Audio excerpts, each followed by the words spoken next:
Hello guys, இன்றைக்கி Tuesday evening. இன்றைக்கி work from home தான் பண்ணுறேன். ஏதாச்சும் ஸ்நாக்ஸ் இருந்தால் நல்லா இருக்குமேனு தோணுச்சு. ஸோ நேற்று சப்பாத்தி மாவு கொஞ்சம் மீந்து போச்சு. அதை வச்சு சிப்ஸ் பண்ணலாம்னு ஸ்டார்ட் பண்ணிட்டேன். நம்ம நார்மலாக சப்பாத்தி மாவு பிசைகிற மாதிரியே பிசைஞ்சிட்டு ரவுண்டாக திரட்டி உங்களுக்கு பிடிச்ச ஷேப்பில் கட் பண்ணி வச்சுக்கோங்க. நான் இன்றைக்கி ஸ்வீட் தான் பண்ணுறேன். உங்களுக்கு காரமாக பண்ணணும்னா மாவு பிசையும் போதே கொஞ்சமாக மிளகாத்தூள் உப்பு போட்டு பிசைஞ்சிக்கலாம். எல்லாத்தையும் கட் பண்ணிவிட்டு எண்ணெயில் நல்லா முறுமுறுன்னு ஃப்ரை பண்ணி எடுத்துக்கோங்க. இந்த ஸ்டேஜ்லேயே நான் கொஞ்சம் சாப்பிட்டுட்டேன்.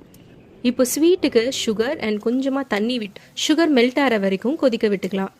இந்த ஸ்டேஜில் நம்ம ஃப்ரை பண்ணி வச்சுருக்க சிப்ஸை போட்டு நல்லா மிக்ஸ் பண்ணி விட்டுடுங்க. ஒரு 5 மினிட்ஸ் விட்டுட்டு ஸ்டவ்வை ஆஃப் பண்ணி வச்சிடலாம்.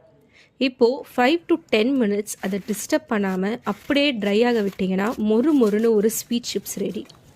இதை நீங்கள் ஏர்டைட் கண்டெய்னரில் போட்டு 1 வீக் வரைக்கும் ஸ்டோர் பண்ணி வச்சுக்கலாம்.